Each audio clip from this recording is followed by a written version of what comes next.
London वार्ता में doctor Medusa आपका स्वागत है। Welcome to this programme. बहुत-बहुत धन्यवाद आपका, बहुत-बहुत धन्यवाद। Thank you. मैं यहाँ लंदन में हूँ, जैकेट पहने हूँ, 18 डिग्री का टेम्परेचर है और आप मुझे पता है कि इस वक्त कम से कम 45 और 50 डिग्री के के बीच में दरमियान। झूल रहे हैं। झूल तो नहीं रहे हैं, झुलस रहे हैं एक्चुअली। तो हिंदी टीवी चैनल्स का एक बड़ा फेवरेट सवाल है, हुँ। कैसा महसूस हो रहा है? एक तो टेम्परेचर की आग तो है ही, बाकी मेटाफोरिकल बहुत सारे आग हैं। इस देश में जो जल रहे हैं इस वक़्त जिस वज़ह से तापमान बढ़ा हुआ है, मेंटल हेल्थ का भी तापमान बढ़ा हुआ है, फिज़िकल तापमान तो बढ़ा ही हुआ है।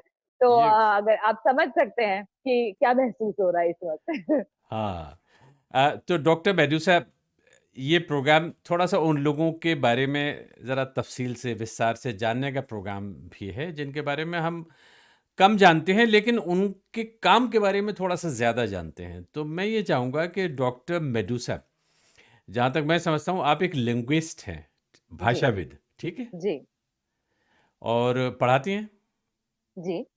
यूनिवर्सिटी में पढ़ाती हैं। आपने पीएचडी किस सब्जेक्ट में किया?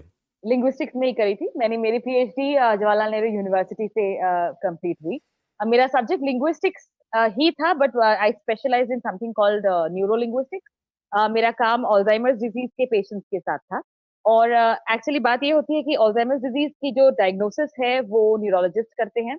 लेकिन कुछ क्षेत्र ऐसे हैं और खासकर भारत में ऐसे बहुत सारे क्षेत्र हैं, जिसमें न्यूरोलॉजिस्ट की जगह लोग दिमाग की बीमारी होती है या फिर इस तरह की कोई बीमारी होती है जिसमें लोग जैसे अल्जाइमर्स में खासकर होता है, भूल जाते हैं लोग। पर्सनैलिटी चेंजेस होते हैं, कभी-कभी एक बहुत गुस्से में भी रिएक्ट करते हैं बहुत सारे लोग क्योंकि ऑब्वियसली उनकी जब स्मृति शक्ति खत्म होने लगती है तो they are in almost always confused state और उस केस में वो फिज़िकली लोगों पर अटैक तो मैं नहीं कहूँगी बट फिज़िकली वो बहुत ज़्यादा एग्रेसिव हो जाते हैं। तो ऐसे केसेस में हमारे यहाँ एक टेंडेंसी है उनको साइकोलॉजिस्ट के पास या साइकियाट्रिस्ट के पास लेके जाने की। तो हमारे देश में डायग्नोसिस के जो तरीके हैं अल्जाइमर्स डिज़ीज़ के वो बहुत कम हैं। तो मैंने सोचा क्योंकि Alzheimer's is something which affects human language as well. तो मैंने सोचा कि क्यों ना हम इस तरीके के लिंग्विस्टिक कुछ क्यूज़ या बैटरीज़ या टेस्ट डेवलप करें, जिससे अल्जाइमर्स की पहचान में इन एक तो इंसान खुद ही घर पे कर पाए, अगर फैमिली मेंबर्स हैं, केयरगिवर्स हैं, वो खुद घर पे कर पाएँ और अगर ऐसे छोटी जगह है जहाँ पे एमआरआई मशीन या सीटी स्कैन के मशीन जैसे नहीं होते हैं, वहाँ पर एक सप्लीमेंट्री एक डायग्नोसिस एक ऐसी डायग्नोसिस जो कॉम्प्लीमेंट करे एक इंसान के एक डॉक्टर की डायग्नोसिस को उस डायग्नोसिस को कॉम्प्लीमेंट करने के लिए मैंने कुछ बैटरीज़ टेस्ट बैटरीज़ डेवलप किए depending based on languages based on very specific language I worked on Assamese because I am from Assam and मेरे असम में बहुत सारे ऐसे अल्जाइमर्स के केसेस हुए हैं इनफैक्ट मेरी फैमिली में ही मेरे paternal grandfather and my maternal grandmother both of them had Alzheimer's and they passed away from the disease in fact.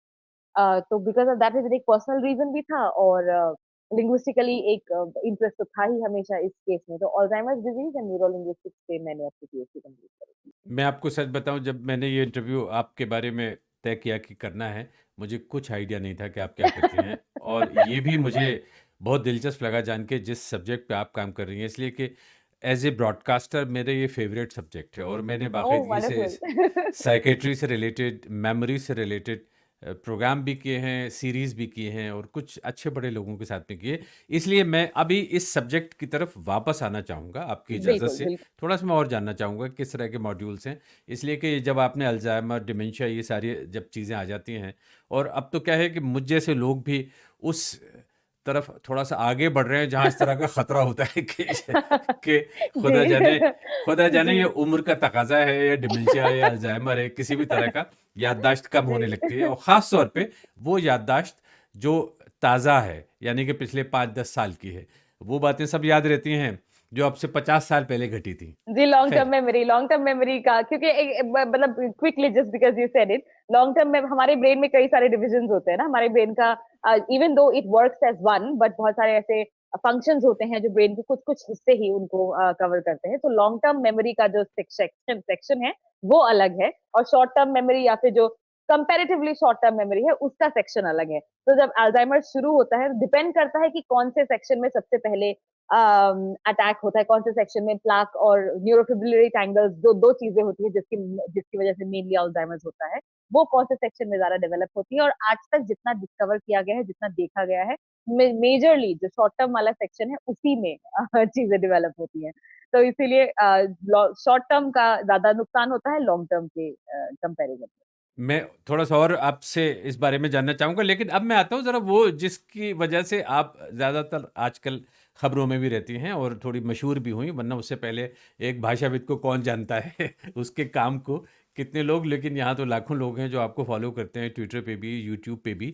और उसकी वजह ये है कि you are seen as a political satirist. एक हास्य, व्यंग, तंज़ो-मिज़ाह, ये एक ऐसी चीज़ है जिसमें भारत में लोग थोड़ा-सा ज़रा कम जाते हैं, हालाँकि परंपरा है साहित्य में हमारे यहाँ इस बात को लिखने की, हिंदी साहित्य में बड़ी ज़बरदस्त है, उर्दू में भी है। लेकिन ये कि ये जो डिजिटल युग है, इसमें थोड़ा-सा लोग कम आते हैं, कॉमेडी ज़्यादा करते हैं, थोड़ा-सा सटायर पे ज़रा-सा लोगों का हाथ तंग होता है और you are seen as a political satirist. Uh, तंज़ की दुनिया में है, व्यंग की दुनिया में। मैं ये कह सकता हूँ कि ज़्यादातर आप राजनीति पे कुछ तबसरा करती हैं, कमेंट करती हैं? ज़्यादातर मैं राजनीति पर ही करती हूँ। इनफैक्ट मेरा जो प्रोफाइल जो ट्विटर पे लिखना होता है ना प्रोफाइल में, उसमें बहुत सारी चीज़ें लिखी हुई है उसमें, लेकिन politics, language, feminism, I think ये 3 चीज़ें मेरी शायद एकदम बिल्कुल फ्रंट पे ही शुरुआत में ही लिखी हुई है।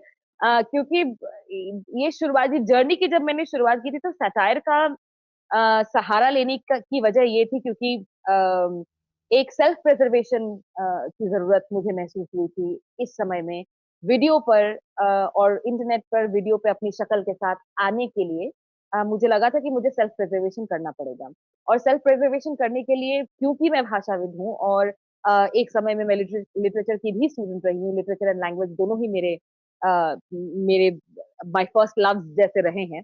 तो बिकॉज़ ऑफ दैट रीज़न तो मैंने सोचा कि क्योंकि लैंग्वेज इज़ माय एरिया, तो मैं भाषा का ही इस्तेमाल करके अपनी बात कहूँगी ज़रूर। क्योंकि कहना मेरे लिए इस समय भी और उस समय में भी और आज आज भी इतना ज़्यादा ज़रूरी है ना कि my my mental health literally depends on this कि अगर मैं नहीं कहूँगी, अगर मैं नहीं बोलूँगी वो चीज़ जो मुझे बॉदर कर रही है समाज में, अपने चारों तरफ, देश में, कहीं पर भी, तो मुझे बहुत भयंकर दिक्कत होने वाली है। सो सटायर का आई यूज्ड सटायर आई और या फिर सटायर की तरफ मैं इसीलिए गई क्योंकि it gave me some kind of a protective armour क्योंकि जैसा कि आपने कहा कि इवन दो हमारे साहित्य में और हमारे चारों तरफ सटायर का इतना ज़्यादा बोलबाला रहा है, लोगों ने इस्तेमाल किया है, बट फिर भी सटायर की समझ के लिए थोड़ा-सा मुझे लगता है एक अंडरस्टैंडिंग और एक पॉलिटिकल अम एक्यूमेन एक चाहिए होता है। और मुझे उस समय लगा कि मुझे थोड़ा-सा अपने आप को बचाकर चलना है, तो इसीलिए to weed out a huge number of a huge number of internet consumers in our country was very important. और ये जो कंज्यूमर हैं, जो 2-2 रुपए के चक्कर में किसी के वीडियो के नीचे गाली देके चले जाते हैं, उनसे मैं थोड़ा दूर रहने के लिए मैंने सटायर का इस्तेमाल किया and I would like to report that it has been very successful actually. क्योंकि ये बड़ी मुझे हाँ, जितनी हुँ। मुझे मुझे एक्चुअली जितना मैं देखती हूँ कि किसी और के जैसे ध्रुव की वीडियोज़ में या फिर अर्पित के वीडियोज़ में या फिर डांटिंग गोला के वीडियोज़ में जितनी ज़्यादा गाली-गलौज होती है, जितनी ज़्यादा लोग उनको गाली-गलौज करने आते हैं, उससे कम मात्रा में मेरे वीडियोज़ में आते हैं क्योंकि उनको मुझे लगता है थोड़ा-सा समझने में एक डिले होता है और उस डिले के चक्कर में मैं बच के निकल जाती हूँ। ये भी बात है और दूसरी बात ये भी है कि हमने ये सीखा है, देखिए क्या है कि अब एक अरसे से मीडिया में है और ऐसा नहीं है कि मीडिया पे मुसीबत पिछले दिनों में सालों में कुछ आई है, बीच बीच में आती जाती रहती है और ख़ास तौर पे इस बात पे भी निर्भर करता है कि आप किस देश में हैं। तो पता चला वहाँ पे एक अलग ही हिसाब किताब होता है, यानी अगर पाकिस्तान की बात करें तो एक लंबे समय से वहाँ पे मेरे जो पाकिस्तानी मित्र दोस्त हैं जो पत्रकारिता करते हैं, वो हमेशा तरह तरह के अपने लिए कुछ वो बना लेते हैं, तरीके बना लेते हैं कि किस तरह से हर सिस्टम में उन्हें अपनी बात तो कहनी है, लेकिन उनका सबसे पहला मंत्र ये होता है कि अपने आप को प्रिजर्व करके भी रखना है, इसलिए कि ये लड़ाई लंबी है। लड़ाई आप लंबी है, कल ज़िंदा रहेंगे तब ना लड़ेंगे। बिल्कुल ठीक बात है। तो ये मगर एक सवाल ज़रूर मैं जानना चाहता हूँ, आपके लिए क्यों ज़रूरी है? आपकी रोटी-रोज़ी कहीं और से आती है, आप पढ़ाती हैं, पीएचडी हैं, एकेडमिक हैं, फिर उसके अलावा जिस फ़ील्ड में आप काम कर रही हैं वो बहुत ही गज़ब की लाइन है, इसलिए कि बहुत कम लोग अभी इस बारे में सोच रहे हैं। तो ऐसा क्या हुआ कि आपको ये करने की ज़रूरत पेश आई? क्योंकि आप किसी एक प्रोफ़ेशनल उस हिसाब से तो करती नहीं ये सारी चीज़ें। क्यों ज़रूरत पेश आई? ये मेरी शुरुआत मैंने शुरू किया था अभी तो 2024 हो गया है, बट मैंने 2020 में शुरू किया था कोविड के फर्स्ट वेव के दौरान। फर्स्ट वेव के दौरान जब लॉकडाउन के समय जब माइग्रेंट क्राइसिस हुआ था और अचानक से हमारे वज़ीर-ए-आज़म आके बोलते हैं कि 8 बजे उनका एक क्या कहते हैं अनाउंसमेंट होता है कि 12 बजे से लॉकडाउन है। और 12 बजे से लॉकडाउन के समय वो 4 घंटे के समय में जब आनंद विहार बस टर्मिनस में और अलग-अलग जगह पे बस टर्मिनल्स की फ़ोटोज़ आने लग गई या फिर वीडियोज़ आने लग गए कि किस तरह से भीड़ उमड़ रही थी।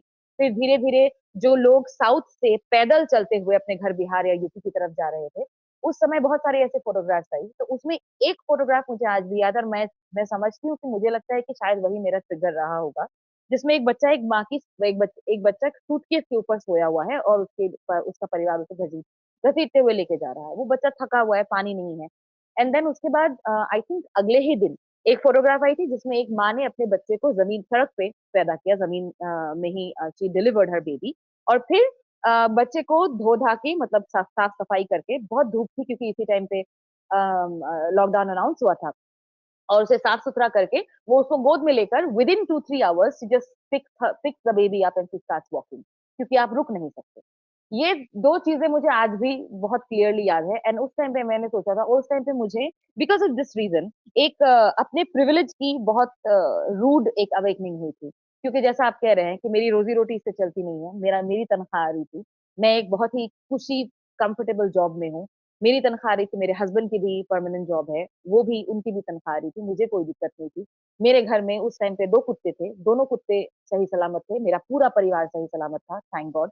हाँ, सबकी प्रिविलेज सबके पास इतना प्रिविलेज था कि किसी को भी घर के बाहर जाकर काम करने की ज़रूरत नहीं थी, जिससे वो अपने आप को एक्सपोज़ करे इस वायरस के प्रति और उनको इन्फेक्शन हो। In fact you wouldn't believe my entire family, my husband's family and my own family, none of them, no one contracted COVID. किसी को भी नहीं हुआ। मेरा भाई सिलचर से ट्रैवल करके आता था and because of that reason because he also has a very he also has a permanent job. उसको बस कोविड हुआ था, उसके अलावा उस जब उसको कोविड हुआ था, हमारे पास स्पेस थी कि हम उसको क्वारंटाइन कर सकें। हमारे पास इतना प्रिविलेज था कि हमारे पास 3-3 ऑक्सीजन सिलेंडर रखे हुए थे कि मान लो कभी ज़रूरत पड़े, तो हम उनको इसका इस्तेमाल कर सकेंगे। We were that much privileged और उस समय में मुझे लगा कि मैंने ऐसा कौन-सा काम किया है व्हाई मैंने सिर्फ क्या एक पर्टिकुलर परिवार में पैदा होना ही मेरी क्वालिफ़िकेशन है कि मुझे इस तरीके की डिफ़िकल्टीज़ नहीं होंगी, इस तरीके की परेशानियाँ नहीं होंगी। और उस समय में मुझे अपने प्रिविलेज का इतना ज़्यादा गिल्ट हुआ था कि मैं काफ़ी मेरा एक मेंटल हेल्थ क्राइसिस से मैं गुज़री थी। और उस समय में मेरे परिवार ने और मेरे फ्रेंड्स ने और मेरे थेरेपिस्ट ने सबने सजेस्ट किया था कि इस तरीके की आपकी जो फीलिंग है आप उसको क्रिएटिव उसमें इस्तेमाल करने की कोशिश कीजिए। आप अगर किसी पोज़ीशन में हैं कि आप मदद कर सकते हैं किसी की आप मदद कीजिए। और इस तरीके की चीज़ें करते-करते मैंने डिसाइड किया था उस टाइम पे मैं और मेरे हस्बैंड हम लोग गाड़ी में जाते थे। रात को जो माइग्रेंट के जो लेबरर्स वॉक करते हैं, जहाँ पे एक पुल है उस पुल को उनको क्रॉस करना पड़ता था। उनको पानी देना या पैक लंच उनको प्रोवाइड करना, उस तरीके का हम लोगों ने देखा। और जो मैंने उस समय देखा ना मतलब होता है ना लाइफ में हर किसी को एक-एक हादसा ज़रूरी होता है। तो मुझे लगता है कि वो हादसा मेरे साथ उस समय में समय नहीं किया मतलब हमारे समाज ने ही उस हादसे को अंजाम दिया और इसीलिए मैं सोचा ना अब तो मतलब नहीं बोलूँगी और मतलब ये का मुझे लगा कि काफ़ी नहीं है, मैं बोतल पानी दे दे रही हूँ और खाना दे दे रही हूँ, इट्स नॉट काफ़ी मतलब वो पैसे खर्च कर दे रही हूँ, तो उससे कोई भी 1 की मदद हो जा रही है, 2 की मदद हो जा रही है, 50 की हो जा रही होगी या फिर 100 लोगों की हो जा रही होगी, इट्स नॉट इनफ।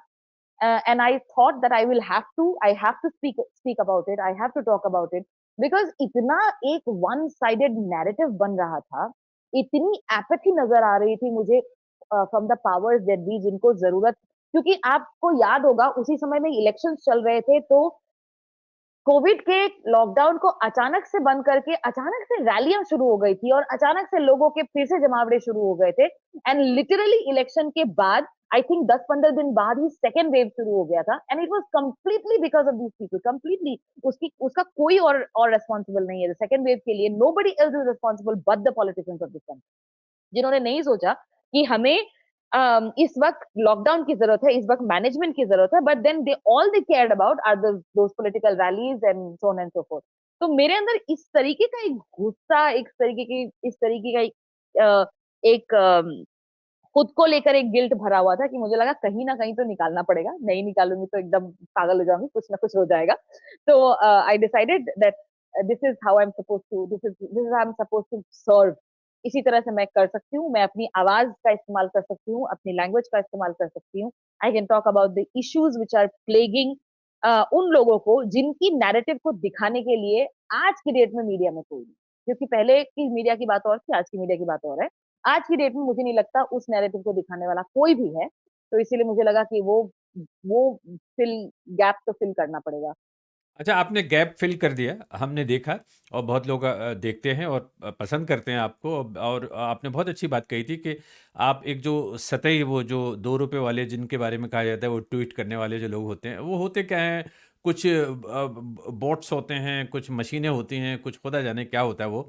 लेकिन ये है कि हाँ, वो आके कहीं न कहीं गालियाँ बक के भाग जाते हैं, गायब हो जाते हैं और वो खामख़ा का एक मामला पैदा होता है। लेकिन ये कि आप उनकी पहुँच में भी नहीं आती हैं और जो एक थोड़ा-सा एक ऐसा समाज है जो जागरूक है, जिसमें चेतना है पहले से और वो पसंद भी करता है और आपको बेनतहा एप्रिशिएट भी करता है। ख़ैर मैं अब आता हूँ यहाँ पे कि जो डर है, वो किस तरह का है? मैं समझना चाहता हूँ इसलिए कि देखिए ये सीरीज़ कहीं न कहीं फ्रीडम ऑफ स्पीच पे भी है, इसमें और भी पत्रकार हैं जो बीच में बोल रहे हैं और आगे भी आके ज बात करेंगे।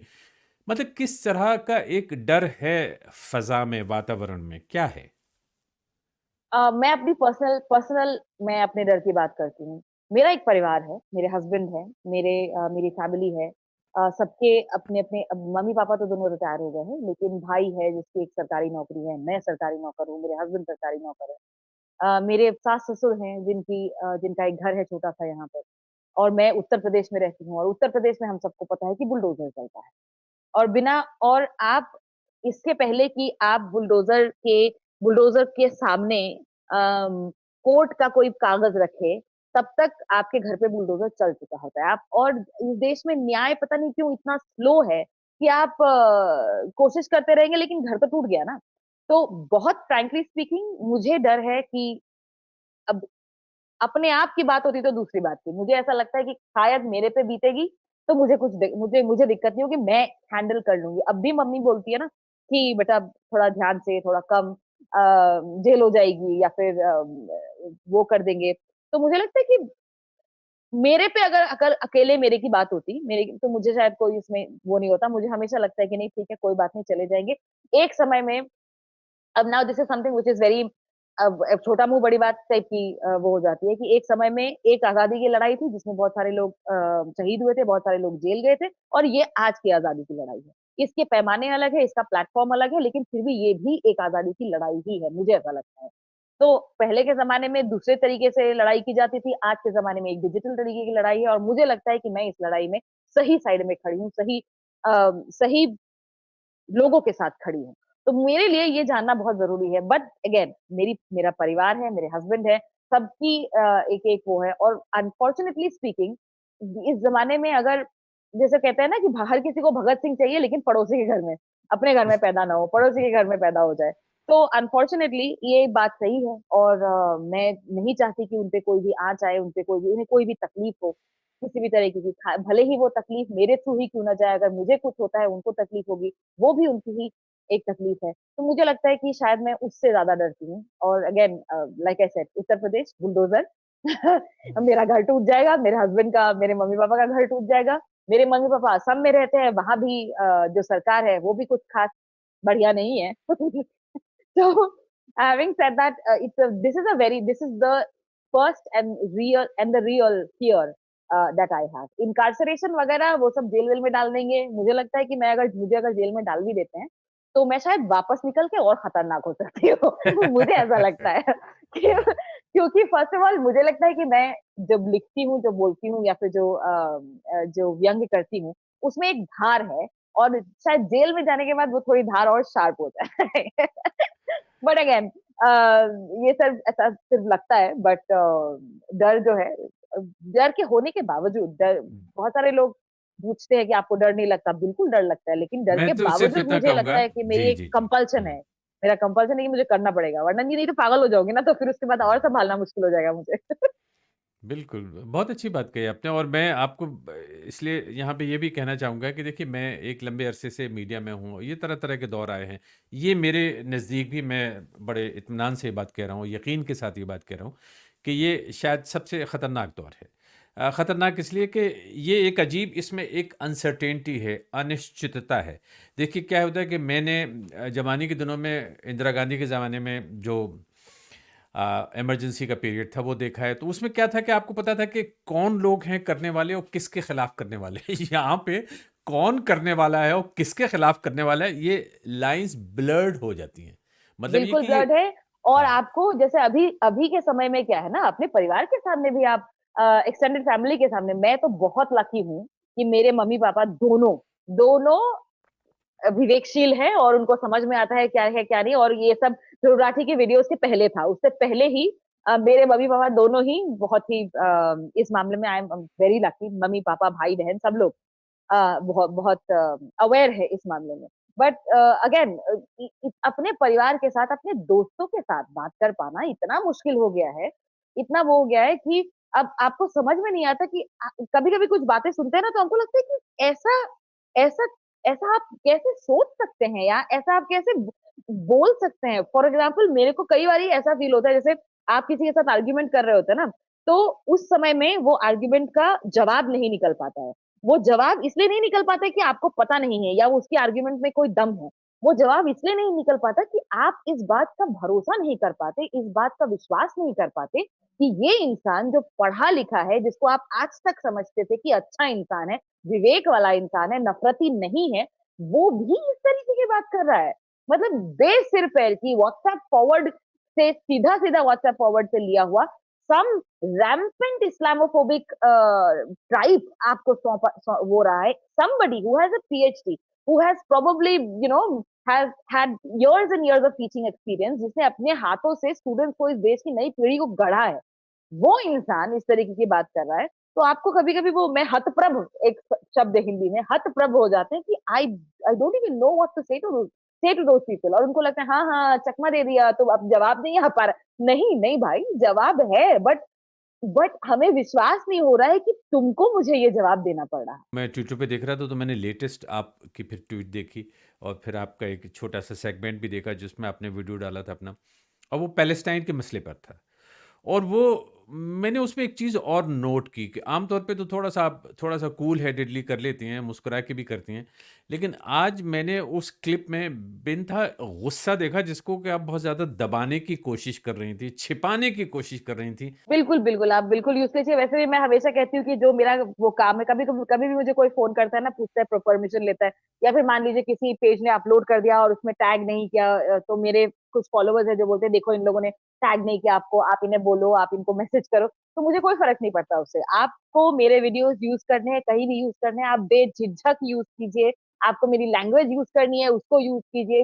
I don't care, I just want the message to get out, क्योंकि मुझे मेरी नंबर 1 प्रायोरिटी ही यही है कि जो बात हो रही है, जो बात मुझे लगता है कि होनी चाहिए, वो बात हो। और मुझे इस बात का बहुत गर्व है कि बहुत प्राइड, मैं इस चीज़ को एक सेंस ऑफ प्राइड भी है मेरा कि मैं if there is any fault, if there is any गलती, अगर मेरे लैंग्वेज में कोई गलती है, अगर मेरी रिप्रेजेंटेशन में कोई गलती है, अगर मैं कॉन्डिसेंडिंग बहुत साउंड कर रही हूँ, तो मुझे आप अगर बोलेंगे, तो अगर मुझे लगेगा कि हाँ, ये बात सही है, तो I will absolutely change it. I will accept my mistake. I will, go ahead and rectify it. मुझे कोई दिक्कत नहीं है कि कोई बोलेगा कि तुमने ये गलत कहा, तो मुझे लगा नहीं, नहीं, तुम ऐसा कैसे कह सकते हो? या फिर मेरे इतने फॉलोवर्स हैं, तो तुम्हारी कैसे हिम्मत हुई? Absolutely not. So you please go ahead and use my ये। तो आज के वीडियो का, या का जो मेरा जो जो आप बोल रहे हो ना गुस्सा वाला, मैं सोच रही थी एक बिहाइंड द सीन्स बनाने की, कि मुझे कितना समय लगा वो वीडियो बनाने के लिए, बिना गाली के और बिना, मतलब गुस्से के, बिना किसी को डिह्यूमनाइज़ किए, उसके बावजूद भी मैंने एक जगह नफ़रती कीड़ा बोल दिया है, क्योंकि I could not help my self, और मुझे मुझे लगा कि मतलब उस टाइम में बहुत सारे एक अंतर्द्वंद भी होता है कि जो वो कर रहे हैं, जो वो लोग कर रहे हैं, क्योंकि उनको डिह्यूमनाइज करने में कोई दिक्कत नहीं होती। For them they don't even understand, they don't even realise कि डिह्यूमनाइजेशन क्या होता है या क्यों गलत है। उनको कोई दिक्कत नहीं होती। तो क्या मुझे उन्हें डिह्यूमनाइज करने में दिक्कत होनी चाहिए? तो ये इंटेलेक्चुअलाइज करने लग जाते हैं ना हम लोग, कि हमने हमने क्या गलती किया, हमारी क्या प्रॉब्लम रही है इस मामले में या इस सिचुएशन में, what has been our fault. तो उस चक्कर में मैं बहुत कोशिश कर करके अपने आप को रोक रोक के किया। But then this is something, जैसे गजा का जो कि जो अब आज का सिचुएशन है, मुझे समझ में नहीं आता है कि like what kind of people would even think of justifying something like this, justifying एक, मुझे नहीं लगता हम लोगों ने एक्टिव नरसंहार, हमारे जनरेशन ने एक एक्टिव नरसंहार कभी देखा हो, लेकिन अभी इस वक्त हो रहा है। और उसके बावजूद जब फॉर एग्जांपल जो ज्यूज के टाइम पे हुआ था ना, जब हॉलोकॉस्ट हुआ था, तब एक सवाल बहुत पूछा जाता है कि कैसे पूरी दुनिया ने 6 मिलियन ज्यूज को मरते हुए देख लिया और किसी ने कुछ नहीं कहा। इसी तरह देखा, इसी तरह मरते हुए लोगों को देखा और कुछ नहीं किया, because always there will always be people जो इस चीज को जस्टिफाई करेंगे। I don't know what forces are there, I don't know किस तरीके के फोर्सेस प्ले हो रही हैं, but in order to say that killing people at such an extent, killing innocent people at such an extent is wrong, उसमें भी अगर आपको बट लगाना पड़ रहा है कहीं, then that is unimaginable। मतलब मुझे ऐसे ऐसे लोगों की सोच के बारे में सोचने का मुझे लगता है कि कोई एक मनोवैज्ञानिक रिसर्च टाइप का होना चाहिए, because you need to understand what is going on in the brains of such people. जैसे अभी भी अगर मेरे आप इंस्टाग्राम वाले वीडियो के नीचे जाके देखेंगे, there are people who are saying कि but what about October 7th or what about Hamas started the war, are you pro Hamas or are you, अरे यार मेरे भाई, थोड़ा सा भी मतलब you can see the frustration on my face right now कि आप थोड़ा सा भी पढ़ोगे तो आपको रियलाइज होगा कि कौन गलत है कौन सही है, ठीक है। और पढ़ने की भी जरूरत नहीं, आप हिस्ट्री में मत जाओ यार, ठीक है, वो हिस्ट्री में मत जाओ। लेकिन मुझे लगता है कि पहली बार ऐसा हो रहा है कि किसी छोटे छोटे बच्चे मर रहे हैं और उन बच्चों की डेथ को कंडेम करने से पहले आपको एक और चीज कंडेम करनी पड़ रही है। हाँ, October 7th is wrong, but this is also wrong. Why do I have to talk about October 7th just to talk about children, just to talk about people, innocent people being massacred by a terrorist state? क्यों मुझे जरूरत पड़ रही है अक्टूबर 7th को condemn करने की? मैं बिना कंडेम के नहीं बोल सकती कि ये जो हो रहा है वो गलत है। अगर मैं बोल रही हूँ कि ये जो हो रहा है वो गलत है, क्या तुम उसकी हामी नहीं भर सकते? क्या तुम उसका साथ नहीं दे सकते? मतलब what kind of mindset do you have to have? तो ये तो दुनिया की बात है। दूसरी बात है इंडिया में the only reason why anybody would even think to support Israel in this occupation, in this literal oppression that they're doing of the Palestinian people, सिर्फ और सिर्फ एक वजह है, वो है इस्लामोफोबिया। और पिछले 10 साल में इस्लामोफोबिया को भैया ऐसी ऐसी आग लगाई है, ऐसा घी दिया है इस्लामोफोबिया की आग को हमारी सरकार ने कि इनको अब डिफरेंशिएट करना, they can not differentiate between good and bad. इनको लग रहा है मुसलमान मर रहा है, बढ़िया है, बस। इन्हें और कोई मतलब नहीं है और किसी भी तरीके से कोई भी मतलब नहीं है कि क्यों हो रहा है, क्या हो रहा है, या फिर जो हो रहा है वो गलत हो रहा है, डजंट मैटर। मुसलमान मर रहा है, बढ़िया है उनके लिए, बस। और क्या चाहिए उनको? और कुछ नहीं चाहिए उनके लिए। जो उनको दिख रहा है कि अच्छा मुसलमान मर रहा है, उसको दिक्कत हो रही है, उसकी डिस्प्लेसमेंट हो रहा है, बस उसी में वो खुश है। उनको फर्क नहीं पड़ रहा है कि क्या सही है क्या गलत है। एक एंटायर कम्युनिटी को टारगेट किया जा रहा है। और इनको मतलब इंडिया के बारे में मुझे ज्यादा गुस्सा और ज्यादा लांछन टाइप का इसलिए लगता है, मतलब लानत टाइप, नॉट लांछन, लानत टाइप का इसलिए लगता है क्योंकि लिटरली अभी मैंने एक वीडियो देखा जिसमें कुछ एक group of people are marching, Israel तुम संघर्ष करो, हम तुम्हारे साथ हैं। जो हमास का यार है, इंडिया का गद्दार, ये बोल बोल के वो मार्च निकाल रहे हैं दुनिया में, पूरी दुनिया में। Everywhere in the world, every major country in the world, people are on the streets in support of Palestine. People are Harvard जैसी आईवी लीग यूनिवर्सिटी में, इतनी आईवी लीग और इतनी ज्यादा एक्सक्लूसिव और नॉट स्नूटी भी कहेंगे बहुत सारे लोग, आईवी लीग यूनिवर्सिटीज में स्टूडेंट्स प्रोटेस्ट कर रहे हैं, अपने ग्रेजुएशन को, अपनी डिग्री को दांव पे रखकर वो लोग प्रोटेस्ट कर रहे हैं कि जो हो रहा है वो गलत हो रहा है, आप लोग डाइवर्स कीजिए, इज़राइल को पैसा नहीं जाएगा, आर्म्स एंड एम्यूनिशन के नाम पे हमारे एजुकेशन का पैसा नहीं लगेगा। सब लोग वहां पर कर रहे हैं, लेकिन सिर्फ और सिर्फ एक भारत में इज़राइल तुम संघर्ष करो, हम तुम्हारे साथ है का नारा लग रहा है। तो इस वजह से इतनी इतनी एक ग्लानि अपने आप में भर जाती है कि ये क्या क्या है यार, क्या है? और क्या है, देखिए मैं यहाँ पे थोड़ा-सा ये भी याद दिलाऊँगा कि ये वो देश है भारत, जो उन देशों में शामिल है जिन्होंने सबसे पहले पैलेस्टाइन को मान्यता दी थी। ये तकरीबन 1988 की बात है। सबसे पहले उन देशों में सबसे आगे बढ़ के कदम उठाने वालों में पहली बात।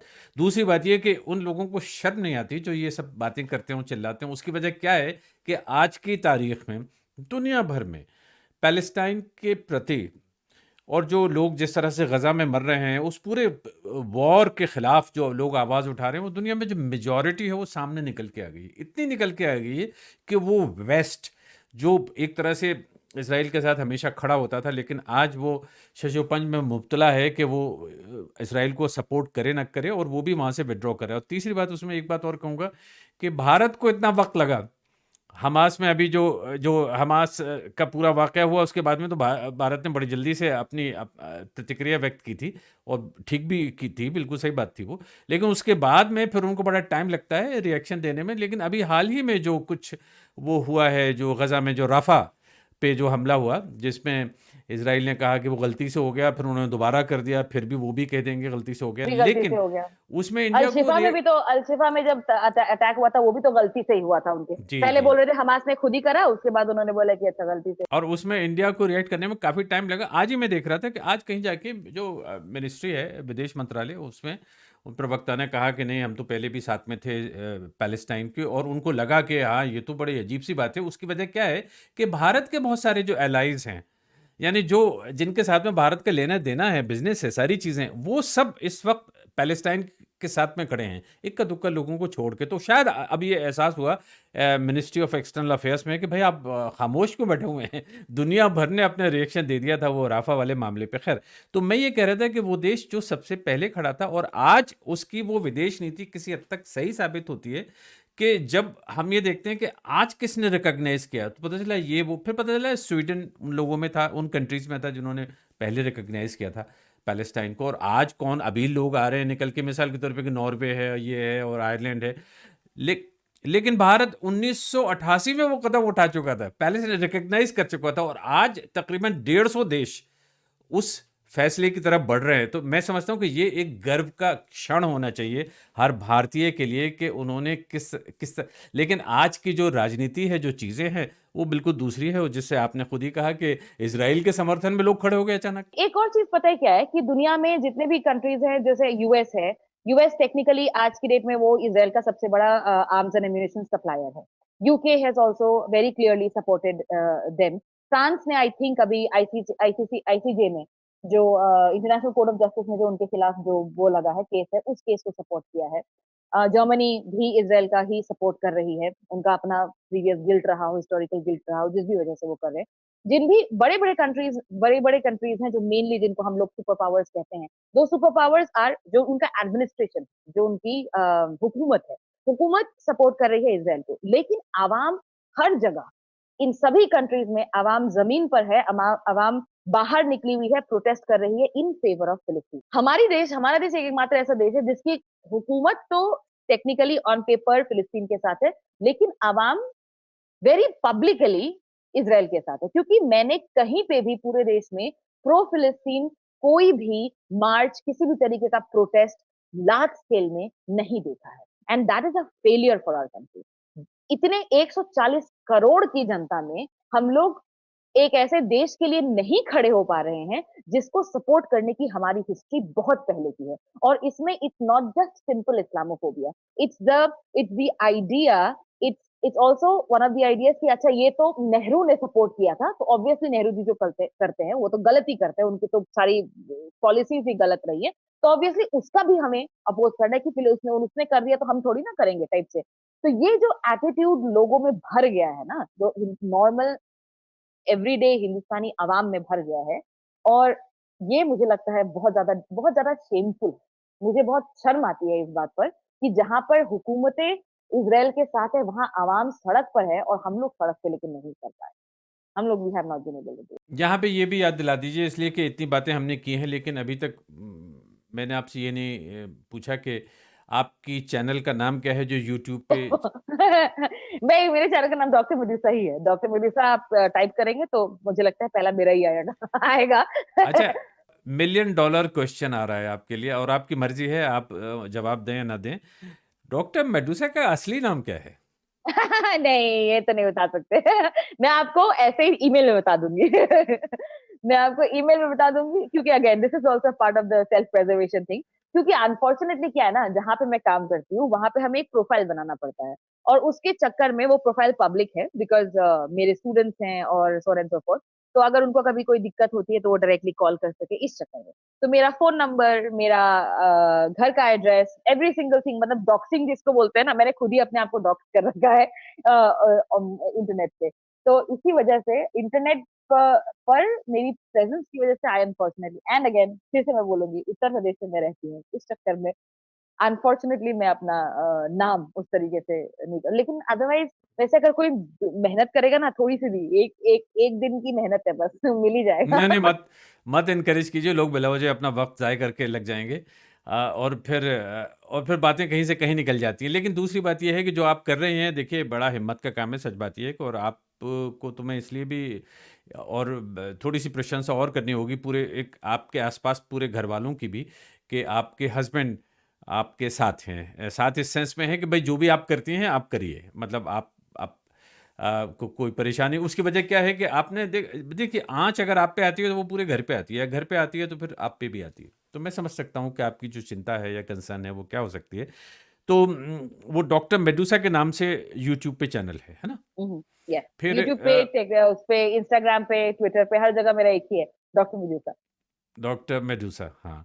अच्छा, अब उसमें एक बात और आ जाती है कि आपने जब ये शुरू किया था तो अब मैंने पहली बार क्या चीज़ देखी थी आपकी? मुझे लगता है कि मैं वो भी बता दूँ यहाँ पे। वो हाँ, मैंने आपका बताएँ। सुना था वो जब आप वो खबरें पढ़ती थीं, दूरदर्शन दूरदर्शन, है ना? अच्छा वो इसलिए भी थोड़ा-सा मुझे मज़ा आता था कि मैं एक लेवल पे कहीं उस दुनिया से भी आया हूँ जिसको दूरदर्शन आप कहती हैं। मैं कभी एक ज़माने में ऑल इंडिया रेडियो में प्रोग्राम एग्ज़ेक्युटिव होता था। हुँ। Oh wow! तो वो और दिल्ली में होता था, पार्लियामेंट स्ट्रीट पे होता था। ये कमेंट्री अखबारों के समाचार वगैरह इन सब से बहुत नज़दीक था, ख़ैर। तो इसलिए बहुत मुझे मैंने जो दूसरी चीज़ नोट की वो था आपका डिक्शन। अब क्या करें मैं पुराना रेडियो प्रोड्यूसर हूँ, तो कोई भी अगर बोलता है, अच्छी तरह से बोलता है, उसमें एक्सप्रेशन नज़र आता है, उसमें फिर लैंग्वेज अच्छी आपको सुनाई मिलती है, जो आज के ज़माने में बड़ा मुश्किल काम है। अच्छा डिक्शन, अच्छा उच्चारण, उसकी वजह क्या है कि हर चीज़ को लोगों ने इतना पॉलिटिकली करेक्ट बना दिया है कि नहीं ये सब बेकार की चीज़ें हैं। मतलब इसमें कोई अच्छा नहीं होना चाहिए। चलिए ठीक है, हम भी मान लेते हैं अच्छा नहीं होना चाहिए, लेकिन अगर कोई ऐसा नज़र आता है जो ये सारी चीज़ें कर सकता है तो सुनते हैं। तो मैंने आपकी वो खबरें सुनी थी जिसमें कि आप बाकायदगी से स्ट्रेट फेस के साथ में खबरें पढ़ती हैं। ये यहीं से सिलसिला शुरू किया था आपने अपने ये सटायर का? मेरा पहला जो अवतार था वो नेबरहुड टीचर का था और उसमें मैं क्या करती थी, मैं अंग्रेज़ी के शब्द लेती थी, अंग्रेज़ी ग्रामर का कोई कॉन्सेप्ट लेती थी। उस कॉन्सेप्ट्स के को का इस्तेमाल करके उस कॉन्सेप्ट को एक्सप्लेन करती थी, लेकिन जब एग्ज़ाम्पल्स देने होते थे, तब मैं उसको मैं पॉलिटिकल एग्ज़ाम्पल्स देती थी। तो मेरा पहला वीडियो था about conjunctions. So basically what I would do was I would start as if I'm talking about conjunctions, but मैं conjunctions का example देते-देते I would give you political example. जैसे पहला एग्ज़ाम्पल था पहला जो कंजंक्शन था कंजंक्शंस याद करने के लिए अंग्रेजी के कंजंक्शंस याद करने के लिए एक बहुत अच्छा सा शॉर्ट फॉर्म टाइप का वो है उसको बोलते हैं fan boys FANBOYS F stands for A stands for and N stands for neither इस तरीके से ठीक है तो B stands for but U stands for sorry O stands for और इस तरीके से तो कंजंक्शंस आपको याद करने के लिए ये छोटा सा तरीका है ट्रिक है लेकिन अगर आप भूल जाते हैं कभी, तो आप सोच सकते हैं कि अच्छा हमारे गोदी मीडिया में आज की डेट में मोदी जी के कौन हैं? अच्छा फैन बॉयज। तो I would use examples which are very pertinent और which are very political and very contemporary और उनको यूज़ करके मैं अंग्रेजी के कॉन्सेप्ट को समझाती थी। That was my first the first way in which I started doing my videos. और उस टाइम पे मैंने पहला मेरा जो आई थिंक सेकंड फर्स्ट या सेकंड वीडियो जो वायरल हुआ था, वो था about the Hathras incident. Hathras में जो इंसिडेंट हुआ था, उसके बारे में मैंने बात की थी।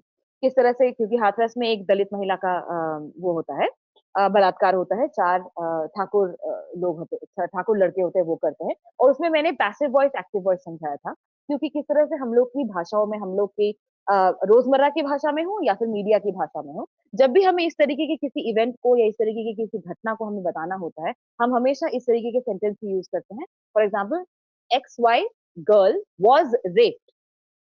वी नेव और जब जैसे ही हम इस सेंटेंस का या इस कंस्ट्रक्शन का इस्तेमाल करते हैं, जो एजेंट होता है, जो नाउन, जो सब्जेक्ट होता है सेंटेंस का, वो सब्जेक्ट गायब हो जाता है, राइट? बिकॉज पैसिव वॉइस में आपको सब्जेक्ट को लाने की जरूरत नहीं पड़ती। तो आई वाज सेइंग कि आप एक्टिव वॉइस का, एक्टिव वॉइस ये होता है, तो this is what is an active voice.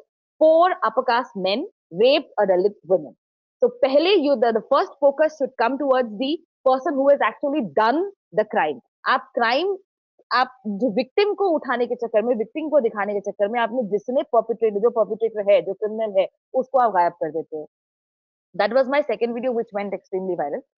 But that was again वही चीज है ना, उसमें मैंने एक्टिव वॉइस, पैसिव वॉइस का इस्तेमाल किया था, to talk about something, to talk about language which is used by our media, to talk about language में जो हम लोग भी यूज करते हैं कि हुआ, उनका, उसका रेप हुआ। अरे किसने किया भाई? हवा में तो नहीं हो गया ना? हुँ। वैसे बारिश होती है ऑब्वियसली, बट रेप हुआ, it's not the same thing. Like somebody has done it, somebody is the perpetrator. Talk about the perpetrator. आप विक्टिम को विक्टिम ही बना के रखते हो, सर्वाइवर बना के रखते हो, लेकिन आप कभी भी परपिट्रेटर की बात नहीं करते। So let's talk about the perpetrator. Let's talk about the person who has done it. Let's talk about the agent. Let's talk about the subject of the sentence. तो उस हिसाब से वैसे शुरू किया था। दुख दर्शन मेरा बाद में आया, एंड दुख दर्शन की स्टोरी थोड़ी सी फनी है, क्योंकि जब मैं सितंबर के 1 साल के बाद, ड्यूरिंग माय ये कोविड के 1 साल के बाद, मुझे एक ऑपरेशन, मेरा एक मेजर ऑपरेशन होना था। तो ऑपरेशन जब हुआ था, ऑपरेशन के बाद मुझे डॉक्टर ने बोला था आप ज्यादा कूदिएगा फांदिएगा नहीं, आप आराम से चीजें शांति शांति से, बातें भी धीरे धीरे कीजिएगा, वरना पेट पे आपके वो मतलब सिलाई सिलाई पे आपके वो पड़ेगा, प्रेशर पड़ेगा, तो आप धीरे धीरे बोलिएगा। तो मैंने सोचा ठीक है, अगर धीरे धीरे बोलना है और वीडियो भी बनाना है, क्योंकि दिमाग में तो चल रहा है, बहुत सारी चीजें चल रही हैं, तो धीरे धीरे करना है, वीडियो करना है, तो ठीक है, मैं इस फॉर्मेट में ऐसा एक कुछ करती हूँ, जिससे मुझे धीरे धीरे बोलना पड़े, जिसमें मुझे ज्यादा मेहनत करने की जरूरत भी ना हो। बस कंप्लीटली दिखाने की भी जरूरत नहीं है, बस ऊपर का एक पर्टिकुलर पोर्शन वो है। तो इस फॉर्मेट में, और मैं हमेशा से बचपन में जब मैं न्यूज वगैरह देखा करती थी, मुझे हमेशा से एक न्यूज रीडर बनना था, नॉट अ जर्नलिस्ट, जब पत्रकार नहीं, न्यूज रीडर, क्योंकि मेरे दिमाग में वही था कि जो न्यूज रीडर होता है, वो पत्रकार भी वही होता है। ऐसा मेरा मेरा मेरी सोच थी बचपन में, तो मुझे बनना था। तो मुझे लगा कि ये एक अच्छा मौका है, I can do this. So that is how I started. That is why Doorshan was even born, because I was sick and I was asked to rest. And because of that reason, मैंने वो बनाना शुरू किया था, बिस्तर पे बैठ बैठ के, सामने कैमरा रख के। It was easy for me to do it, and that's why I did it. And but then it became very popular. और जैसा आप कह रहे हैं ना कि मुझे लगता है कि उसमें भाषा की जो एक मैंने अपने लिए ही लाइन खींच रखी है कि इसको इसी तरह से इस्तेमाल करना है। इसमें आपको अब शब्दों का इस्तेमाल नहीं करना है, सैटायर के थ्रू ही आपको बात कहनी है। उसके चक्कर में मुझे लगता है कि थोड़ा-सा लोगों को पसंद आया, बिकॉज़ यूजुअल रोज़मर्रा के रोस्ट या रैंट टाइप के वीडियो से थोड़ा-सा अलग था। हर तरह के वीडियो या हर तरह के सैटायर का अपना-अपना एक अलग एरिया है। एक बात मुझे बताइए, अब जब आप ये वोटिंग के लिए गई थी इस बार, तो आपकी एक ट्वीट में पढ़ रहा था, थोड़ी-सी चिंताजनक सी थी वो, जिसमें आपने कहा कि documented what could be the last time I voted. ये इस तरह का मैंने सेंटेंस आपको पढ़ा। मैं समझ नहीं सका कि ये इशारा किस तरफ है। जो वीडियो है उसमें मैंने फैज़ की नज़्म का इस्तेमाल किया है, चंद रोज़ और मेरी जान फ़कत चंद ही रोज़। तो उसकी मैंने वो मुझे एक तो पता है, वो नज़्म मैंने कब पढ़ी थी, क्योंकि फैज़ साहब को पढ़ने का सौभाग्य वो इस रेज़ीम में और कुछ हुआ ना हो, मेरी पोएट्री की नॉलेज थोड़ी-सी बढ़ गई है। मैंने अ, हबीब जालिब को पढ़ा है, इन फैज़ साहब को पढ़ा है, एंड देन अ, कमला भसीन है, ये है, तो इन लोग को तो चलो आप पढ़ते ही रहते हैं, बट देन फैज़ साहब की जो extended, some of his extended works are there, other than जो पॉपुलर उनके हम देखेंगे है, या फिर कुछ और कोई भी आप वो लीजिए, वो कौन सा है जो बहुत पॉपुलर, जिसको लोग रोमांटिक पोएट्री टाइप से पढ़ते हैं, मुझसे पहली सी मोहब्बत मेरे महबूब नवाज़। हाँ। तो उनको हम मैं भी यही सोचा करती थी, मुझसे पहली सी मोहब्बत मेरे महबूब न मांग, this is a romantic poem. But बाद में ना जब धीरे-धीरे जब समझ बढ़ती है, जब दिखने एक्सपोज़र होता है कि देखो किस वजह से ये लिखा गया था। आज लौट जाती बाज़ार में हो उधर पाव को भी जला चलो, नज़र क्या कीजिए। अगर क्या कीजिए आज बाज़ार में पाव जला चलो, ये सारे जो हैं ये बिकॉज़ ऑफ कुछ अगेन वही मैं बोल रही थी ना कि जब उस रेजिम ने कुछ और किया ना किया हो, मुझे पोएट्री पढ़नी सिखा दी। तो उस तो चक्कर में तो हाँ, मैंने उस वीडियो में फैज़ाद की चंद रोज़ और मेरी जान फ़कत चंद ही रोज़ इसका इस्तेमाल किया है। एक तो मुझे वो नज़्म बहुत ही ज़्यादा पसंद है। बहुत इतनी नाउम्मीदी में भी उम्मीद की किरण टाइप की मुझे वो लगती है। और उसमें जो मैंने लिखा कि documented what could be because what could be the last time I voted मेरे लिए बहुत मुश्किल दिन था वो। क्योंकि जब से ये इलेक्शन शुरू हुआ यूजुअली क्या होता है ना क्योंकि मैं वीडियोज़ फॉलोवर्स के लिए या फिर व्यूज़ के लिए नहीं बनाती, तो इसीलिए मेरे वीडियोज़ को ये पोस्ट होने की रेगुलैरिटी बहुत इनकंसिस्टेंट है। कभी आप मुझे हफ्ते में 3 वीडियोज़ डालते मिल जाएँगे या कभी मैं 45 दिन के लिए कुछ नहीं बना रही, कुछ नहीं कर रही क्योंकि मुझे उस टाइम पे एक अवसाद सा एक फ़ील होता है या फिर मेंटल हेल्थ को मैं प्रायोरिटाइज़ कर रही हूँ या फिर मुझे लग रहा है कि नहीं इस पर्टिकुलर टॉपिक पे ऑलरेडी बहुत सारे लोग बोल रहे हैं, उनकी आवाज़ को एम्प्लीफाई करना मेरा काम है, उनकी आवाज़ में एक एडिशनल वॉइस ऐड करने की मुझे इस वक़्त ज़रूरत नहीं है। तो मैं उस जजमेंट के हिसाब से काम करती हूँ। तो उसी के चक्कर में मेरा बहुत इनकंसिस्टेंट रहा। बट मुझे अचानक से इस तरीके की एक फीलिंग आई जितने भी स्पीचेज़ हो रहे थे, जितने भी अ, ब ये जो हमारे सत्तारूढ़ पार्टी है, उसकी पार्टी के लोग आके संविधान के बारे में बोल रहे थे, क्यों 400 पार चाहिए उनको सीटें, इस तरीके की बातें कर रहे थे। तो मुझे लगा था कि ये शायद आखिरी टाइम है और इस टाइम पे मेरे को पूरा अपना जितनी भी मेरी एनर्जी है without thinking about my mental health, without prioritising my mental health मुझे इस वक़्त सिर्फ़ और सिर्फ़ every day I have to highlight what is wrong in our society right now, what is wrong with this government right now, तो मुझे वो काम करना है। तो पिछले 1 महीने से I have been consistently making at least one video every day. Even आप अगर इंस्टाग्राम में मुझको देखेंगे तो मैं छोटे वाले रील्स जो नहीं होते 15 सेकंड के, 10 सेकंड के वो बनाती नहीं क्योंकि मुझे लगता है कि मेरी बात 10 सेकंड में, 15 सेकंड में नहीं हो पाएगी। लेकिन फिर भी मैं वो 10-15 सेकंड की रील्स बना रही हूँ। क्यों? क्योंकि मुझे लगता है कि no I have to continuously keep talking about these things otherwise एक तो मेरा खुद का कंसंट्रेशन, मेरा खुद का फोकस ब्रेक होगा और मुझे लोगों का भी अटेंशन पकड़े रखना है कि देखो भैया छोड़ना नहीं है, वोट करने तुम्हें जाना है और इस मुद्दे पे वोट करना है और इसी पार्टी के अगेंस्ट वोट करना है। तो ये सारी चीज़ें जब मैं सोच रही थी, तो मुझे लगा था कि एक वो होता है ना कि आप बहुत हाई होते हो, बहुत पॉज़िटिव होते हो और अचानक से एक समय आता है जब बहुत जितना हाई होता है उतना ही लो लो जाते हैं। तो मैं काम करते यहाँ पे जिस शहर में मैं हूँ वहाँ पे 20 तारीख को वोटिंग हुई थी। 20 तारीख की पूरी रात मुझे नींद नहीं आई। मैं सुबह 4 बजे बाहर बैठ के सोच रही हूँ यार क्या होगा? क्या ये आखिरी बार है जिसमें मैं वोट देने जाऊँगी? Like will this even like जो मैं कर रही हूँ, क्या उससे कोई डिफरेंस हो रहा है? Is it even like affecting anybody और मैं क्यों ये लड़ाई लड़ रही हूँ? क्यों अपने आप को इतना ज़्यादा मेंटल ट्रॉमा इतना इ इतनी परेशानी क्यों दे रही हूँ? अ, सो ऑल ऑफ दीज़ ये सारी चीज़ सोचते-सोचते और एक क्योंकि मैं असम से हूँ और असम में हमारे एक बहुत मेरे फैमिली फ्रेंड भी हैं और एक बहुत एक मैमथ फिगर जिसको बोलते हैं असमीज़ इंटेलेक्चुअल दुनिया का एक मैमथ फिगर है डॉक्टर हिरेन गोहाइन। डॉक्टर हिरेन गोहाइन ने 2019 में जब दोबारा इलेक्शन हुए थे, सेकंड टाइम पावर में आए थे, 2019 में उन्होंने ये बयान दिया था कि अगर ये दोबारा आएगी मतलब अगर ये सरकार दोबारा आएगी तो ह आप सोच के बैठिए कि इलेक्शंस नहीं होंगे। ये 5 साल पहले का उनका आकलन था और धीरे-धीरे मुझे लगता है जब 2024 आया, 24 में भी ये आकलन बहुत सारे लोग करने लग गए थे। और जब मुझे इस चीज़ का आभास हुआ ना थोड़ा-थोड़ा, मुझे लगा शायद यार शायद सच हो, शायद आखिरी बार ही हो मेरा ये वोट, आखिरी बार के लिए मैं वोट डालने जा रही हूँ। और उसमें खुद ही को and that video was a complete 100% something which I created for myself कि मैं खुद देखूँ, I should document this day in which I am a, doing my utmost democratic duty मुझे लगता है कि मेरी डेमोक्रेटिक वोट देना is my first and foremost democratic duty. तो मैं जो ये ड्यूटी कर रही हूँ, तो मुझे लगता है कि उसको डॉक्यूमेंट करना बहुत again I am getting emotional right now उसको डॉक्यूमेंट करना मेरे लिए बहुत ज़रूरी था। तो दैट सेंटेंस कि documenting probably the last time that actually came from a very, very scared place क्योंकि डर तो मुझे इस बात का अभी भी है कि शायद आखिरी बार हो और अगर आखिरी बार ना भी होगा तो it's like it will be like perfunctory and performative form of democracy जिसमें आप नाम पे डेमोक्रेटिक है, लेकिन आप बटन दबाएँगे किसी का और जाएगा वोट किसी को। उस तरीके की एक सिचुएशन के आने की आभास मुझे लग रहे थे, तो इसीलिए डॉक्टर मैथ्यू साहब, आपने फैज़ का ज़िक्र किया तो मैं रह नहीं सकता, मुझे दरख्वास्त करनी पड़ेगी, आपसे गुज़ारिश करनी पड़ेगी, भई आप वो कम से कम वो नज़्म तो सुना दीजिए जिसका ज़िक्र अभी किया था आपने।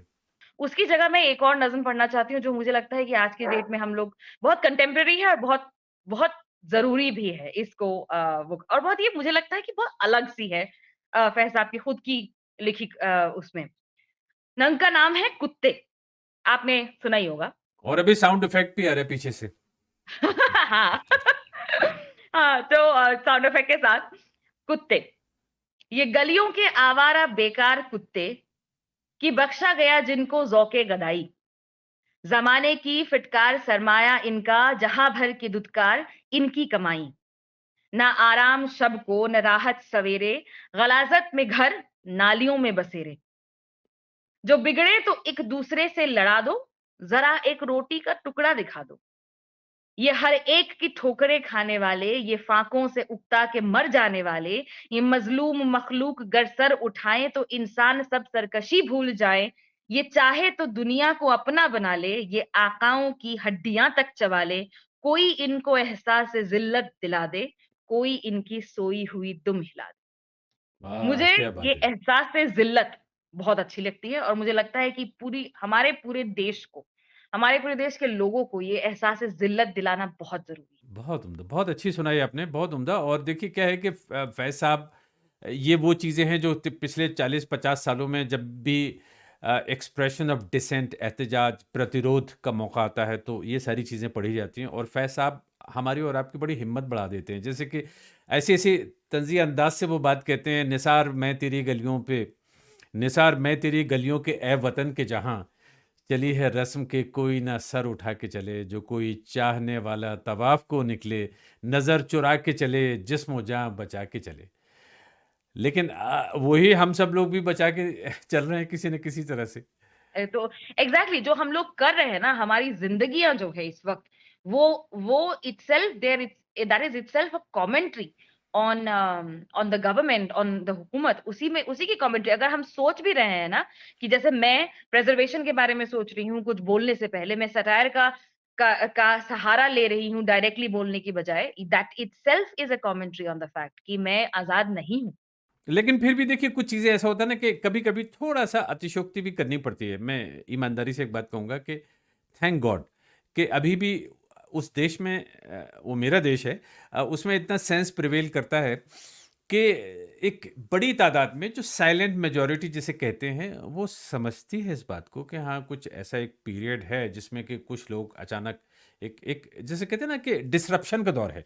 और होपफुली मैं ये इस बात में यकीन रखता हूँ कि ये डिसरप्शन जो भी करने वाले लोग हैं, उनको कभी न कभी अकल आएगी और थोड़ा-सा चीज़ें बेहतर होंगी। ख़ैर, मैं ये कहना चाह रहा था आपसे कि मैंने आप ये वादा किया था कि मैं आपसे अल्ज़ाइमर और उस विषय पे बात करूँगा, लेकिन शायद नहीं कर पाऊँगा इसलिए कि ये इंटरव्यू ख़ासा लंबा हो गया है। दूसरी बात ये है कि उस विषय के साथ में नाइंसाफ़ी हो जाएगी, इसलिए कि वो तफ़सील माँगता है कि बेशक। वो उसको कैसे डील मुझे करेंगे। अपने टॉपिक के बारे में और अपने काम के बारे में खासकर जो नॉन मतलब एकेडमिक काम है, उसके बारे में बात करने में बहुत अच्छा लगता है क्योंकि even though I did my PhD जो मेरा पीएचडी का टॉपिक रहा, लेकिन धीरे-धीरे जब मैं अपने कार्यक्षेत्र में आई और यहाँ पर लोगों की जो एक ग्रुप बना, उसकी वजह से मैं एंडेंजर्ड लैंग्वेज जो विलुप्त प्राय भाषाएँ हैं, विलुप्त प्राय भाषाओं के लैंग्वेजेस के एरिया में मैं गई और उससे मुझे इतने ऐसे-ऐसे कल्चर के बारे में, ऐसी-ऐसी भाषाओं के बारे में पता चला ऐसी-ऐसी भाषाओं के साथ काम करने का मौका मिला, जो बहुत इंटरेस्टिंग है because for example there is one language which I work with very actively that is the language of the last hunting and gathering tribe of South Asia. South hunting and gathering कब होती थी आप सोचिए, primitive इंसान के समय में hunting and gathering होती थी। आज की डेट में भी एक ऐसी ट्राइब है जो हंटिंग एंड गैदरिंग करती है और उस ट्राइब की भाषा है जिसका कोई स्क्रिप्ट नहीं है, जो प्योरली बस लोगों के उससे चल रहा है, लेकिन आज की डेट में वो बहुत कम बचे हैं। 1032 is the number of people who are left. बहुत ज़्यादा मिक्सिंग हो रही है, बहुत ज़्यादा सो कॉल्ड मेनस्ट्रीमाइज़ेशन के चक्कर में उनको अपनी भाषा को छोड़ना पड़ रहा है। They don't have any prospects in their language. So उस तरीके के लैंग्वेजेस के साथ, उस तरीके के कम्युनिटीज़ के साथ काम करने का मौका मिलता है, which is also something which I am very proud of. तो बिल्कुल उस विषय में मैं बात डेफिनिटली बात करूँगा, होगी बिल्कुल अगली बात बार। करूँगा। ये मेरा मेरा वादा है आपसे भी और उन लोगों से भी जो इस इंटरव्यू को सुन रहे हैं या देख रहे हैं। आप गाती भी हैं, मुझे कुछ ऐसा शक होता है। हाँ। हाँ, मैंने वैसे विशारद तो किया हुआ है लखनऊ घराने से ही उसमें वाह! म्यूज़िक में। तो हाँ, अरे वाह! मुझे थोड़ा मैं बहुत आपको बताऊँ, गुनगुना लेते एक हैं। एक एक आज एक रिकॉर्ड हुआ है। एक रिकॉर्ड मैंने अपने लिए स्थापित किया है, जिसको कहते हैं ना कीर्तिमान स्थापित कर लिया अपने लिए। वो ये है कि मैंने बहुत लोगों के इंटरव्यूज़ किए, एक लंबा अरसा हो गया इस लाइन में। और कभी ऑल इंडिया रेडियो के लिए, फिर बीबीसी में इतना लंबा वक़्त हुआ, फिर अब उसके बाद में यहाँ पे सिनेंक के इतने सारे इंटरव्यूज़ होते रहते हैं। जिन लोगों से मैंने बातचीत की है उनके बारे में मैं बहुत कुछ जानता हूँ, आम तौर पे। पहले से ही जानता हूँ और फिर उसके बाद में थोड़ी बहुत रिसर्च कर लेता। आपके बारे में मुझे कुछ नहीं पता था। यानी बहुत अच्छे। ये जब मैं बातचीत कर रहा था, ऐसे अच्छा ज होता है, धीरे-धीरे निकलती है तो बातें और ज़्यादा अच्छा लगता है। मैं बल्कि जो लोग देख रहे हैं और सुन रहे हैं, उनको ये यकीन दिलाना चाहता हूँ, शायद उनको यकीन ना हो कि ये मैं अब जब आपसे बात कर रहा हूँ, ना तो मेरे पास आपकी पर्सनल ईमेल है, ना मेरे पास आपका कोई फ़ोन नंबर है और वो एक जो ऑफ़िशियल तथाकथित सो कॉल्ड एक ईमेल है, उसके ज़रिए मैंने आपको ये मैसेज भेजा, आपने एक्सेप्ट कर लिया और इस तरह से हम लोग बात कर रहे हैं। तो इसलिए मुझे कुछ आइडिया नहीं है कि जैसे ये मेरे लिए बहुत बड़ी खबर है कि अरे बाप रे बाप! आप तो संगीत इसलिए कि मुझे एक ज़माने में म्यूज़िक का शौक़ रहा, कभी मैं म्यूज़िक के बहुत सारे प्रोग्राम भी करता था। इसलिए तो मैं तो आपकी बात सुन के खुश हो गया, तो कुछ सुना दीजिए प्लीज़। दीप जिसका महल रात ही में जले, चंद लोगों की खुशियों को लेकर चले, वो जो साए में हर मसलहत के पले, ऐसे दस्तूर को सुबह बेनूर को मैं नहीं जानता, मैं नहीं मानता। बहुत उम्दा। Doctor Medusa, thank you so much and wishing you so much luck and all the best. Thank you so much Parvez भाई, बहुत-बहुत अच्छा लगा मुझे बात करके। बहुत जैसा कि मैंने कहा कि आपका कोई भी इंटरव्यू इतना chaotic नहीं हुआ होगा जितना मेरा है और मेरा हुआ है। But thank you again for giving me this opportunity.